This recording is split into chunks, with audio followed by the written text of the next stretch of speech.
For years, facilities have relied on manual cleaning and disinfecting processes that depend heavily on time, technique, and human consistency. Yet the risks they're trying to control are microscopic, they're persistent, and they're unforgiving. Even well-trained teams can't always see what's missed. They can't always measure what's effective or verify that every space has been truly disinfected. Today's conversation explores how advanced room disinfection technology is changing that equation, bringing precision, validation, and accountability into environments where safety matters most. It's my pleasure now to introduce Griff Ferrara, the product manager, Tru-D Smart UVC, a PDI solution. Griff, how are you? I'm doing well. Thank you for having me. It's a pleasure to be here. Absolutely. I'm looking forward to this conversation. I know you have technology to talk about, but let's start with yourself. Tell us what you do at PDI and with Tru-D. As you mentioned, my name is Griffin Ferrara. I'm a product manager for Tru-D, and in my role, I have pretty much two responsibilities. My first responsibility is upstream marketing, and then my second responsibility is downstream marketing. I work with our R&D team, I work with our engineering team for pretty much anything product related. And then simultaneously, I support our sales and our commercial team, giving them the tools that they need to be successful, and then working on anything that's publicly facing, like our brochures, website, social media, etc. That's my role here at Tru-D. Well, let's talk about what you do with the technology. Talk about Tru-D and the UVC technology that we want to learn about. I guess I'll start first by kind of introducing Tru-D. Tru-D Smart UVC is a company that works in the UVC space. We've been a leader since 2007, and we offer intuitive disinfection solutions. So we have two flagship products. We have our IQ Tower and our IQ Scout.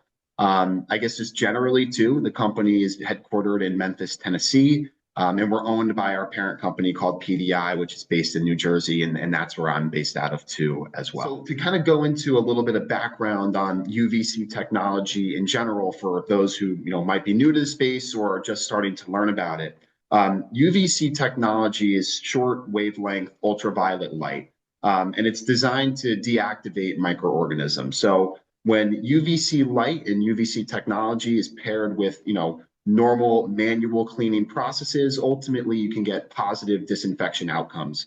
And that's the goal of any UVC light disinfection program, is to get those disinfection goals, get those as a supplement to your cleaning protocols.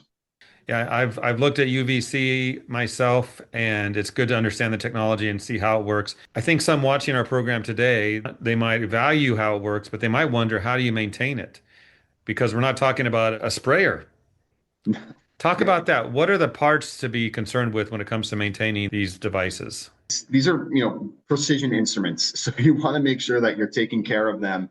These aren't things that you're just like one-time use. You want to make sure that you're taking care of them. So I'd say there's two key things of any UVC device that you want to make sure you're taking care of. First and foremost is the bulbs, and then the second part I'll just say is kind of generally calibration.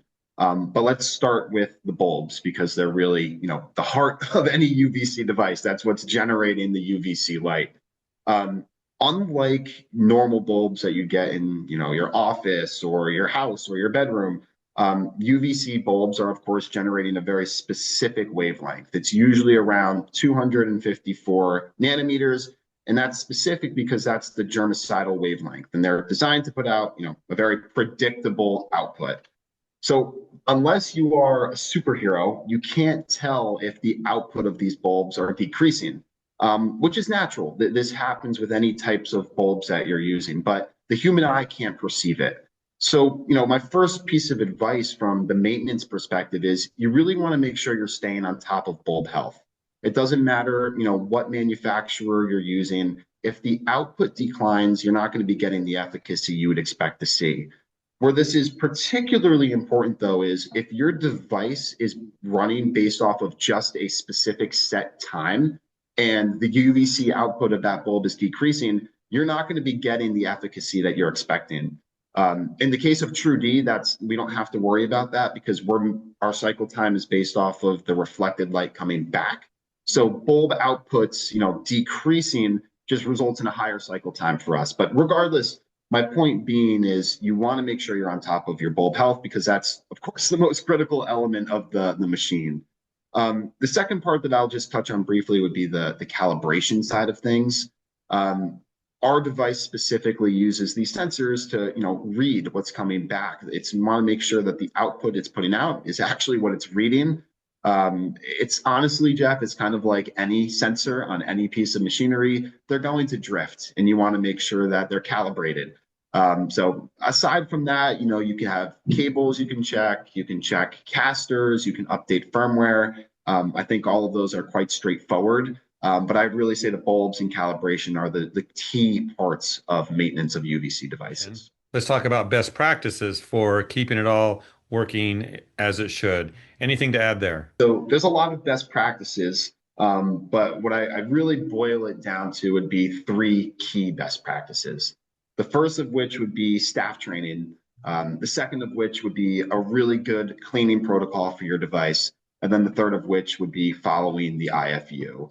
And this, I pulled this together, talking with our team, make sure that they agreed with what our best three pieces of advice were. But I guess I'll start first with the staff training because I really think that's the most important part. Any person who's operating a UVC device, or to be honest, any piece of precision machinery, they need to know how to run it. They need to know how to use it, how to place it properly in a room, and of course, read all the safety indications on it too as well. What we see though is, and it's just the case too for Tru-D, is that we do one big training when people get our devices. And then soon after that, there's staff turnover, or there's new hires that have joined the team. And that's where the errors start to come in. And so our recommendation is really to make the training process an ongoing thing. It's not something that's just one time. We need to provide the materials, the how-to guides, the videos for how to maintain and upkeep the device. And again, that's ongoing. It's not one time. For us too as well, Tru-D is more than happy to come on site as many times as it takes, as many new hires as there are, to make sure people are up with the device. The second piece I would say, and this goes generally for any UVC device, is that you want to make sure you're cleaning the device properly. I know for the IQ devices, you absolutely cannot use hydrogen peroxide. It'll destroy the plastics, it'll destroy the sensors. You want to make sure that you're cleaning the device and you don't accidentally put it out of warranty by doing something that would mess it up. And so, regardless of who you're working with, just be careful, make sure you're using the right things to clean it. For Tru-D, we recommend the PDI Super Sandy Cloth and Easy Screen. But make sure you're reading up on whichever device you're using because you want to make sure you're staying in warranty. Third one I mentioned was IFUs. This kind of just goes to my last point. I think I can speak for all UVC manufacturers when I say this, that when they take the time to put together IFUs, these are not just suggestions or they're not recommendations. They're really a step-by-step guide for how best to maintain your device. So although those documents can be long and maybe a little tedious to read, they're going to give you the best step-by-step guide to make sure that your device is operating as it was intended to. Griff, what you just described, great details. I love it. But it sounds like a strong customer support relationship is vital. So can you get into that a bit? Yeah. Companies that provide this equipment, they have to have good customer support for their end users. Talk about that. What does that look like? Yeah, so for us, the cornerstone of our support is true 24/7 technical support. When somebody has an issue, and fingers crossed, Jeff, it hopefully never happens, but of course they do. And usually it doesn't fall neatly within business hours too, as well, if I'm being honest with you. You want to have a phone number that you can pick up and you can call, and you're going to get in touch with someone who knows the ins and outs of the device. And that's what we strive to offer here. So we have, the 24/7 support is really the cornerstone of what our offering is from the service perspective. What I'd say kind of as a background for that is for everything to actually work, we need to have good tracking. So we have a centralized ticketing system that when a customer reaches out with an issue, It creates a case, that case then gets assigned, and then, we're on top of that case until it gets closed out. If we didn't have that background going on, then, it would be us writing it on Post-it notes and we wouldn't be able to keep track of that. But that's really the backbone of, how we're able to provide that consistent service. I'd also say as a suggestion too, for really any company, maybe not even UVCs, is having these regional hubs where you have access to parts. Of course, these devices are highly reliable, but accidents happen and things need to be replaced, whether it would be bulbs or sensors or important critical devices that are inside the actual machine itself. And you want to have access to those parts quickly and from regional hubs. You don't want to be waiting for them to come in the mail. And this is something that we have access to. We're able to kind of distribute our parts through all of our reps, and that means that we can get people up and running as fast as possible. Again, I think that's just advice for anyone who's selling a piece of capital equipment, but it's important, of course, in the case of UVC as well. Now, Griff, we all know that UVC devices are complex pieces of equipment. So you talked about the support, the parts, everything to keep everything working. Someone may be watching this program and be like me, and I can't really fix anything myself. So talk about on-site support because that has to be part of this as well. Is that true? Yes, it is. And Jeff, I'm like you. If you were to have me come out on site, it probably wouldn't go too well, but I can help you with the marketing side of things. But no, I mean, for the Tru-D, what really works best for us is having a national team of local representatives, our support representatives. And there's two components to that are really critical. The first part is the speed.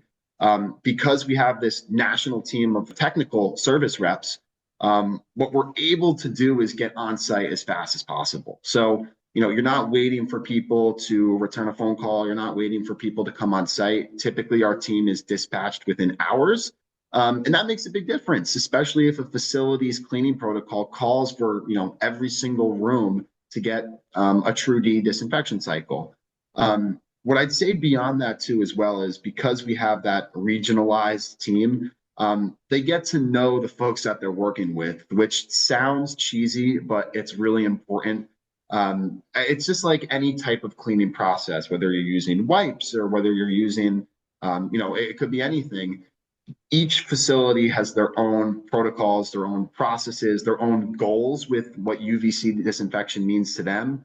And having somebody that you're able to build that relationship with and can provide service and support based off of what your account is trying to do, it's honestly a differentiator for us. So I honestly can't overstate the value of having that, national team. It's what makes, our service, I think, just a little bit different. That's called peace of mind, knowing that you're there to be on site to help as Yes, needed. again, and those are the technical folks. That's not me coming on site. We That's have all right. folks who know everything in and out about our products. So Yeah, it takes a village, doesn't it? For it sure. does. It absolutely does. I want to talk, I have like a two-parter question for you here about how Yeah. Tru-D handles service contracts. That's part one. But I've Yeah. also heard of something called Tru-D Care.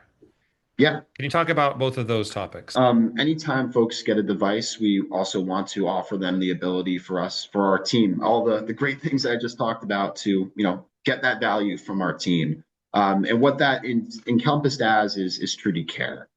So the way I describe Tru-D Care is, kind of support, but it's just more than basic support. We have preventative maintenance in Tru-D Care. We have quarterly utilization review calls. We have device loaners, we have parts coverage, access to our smart hub. There's probably a few other ones that I'm forgetting in there too as well. But really what we try to do is just offer this all-encompassing package that's way more than just the device itself or just basic service contract itself. Like for example, one of the preventative maintenance things is our team will come on site annually, make sure that your bulbs are working, like I'd mentioned on, earlier in this conversation. Make sure that your sensors are working. Something that you're going to get from an on-site experience. So that's kind of what Tru-D Care is.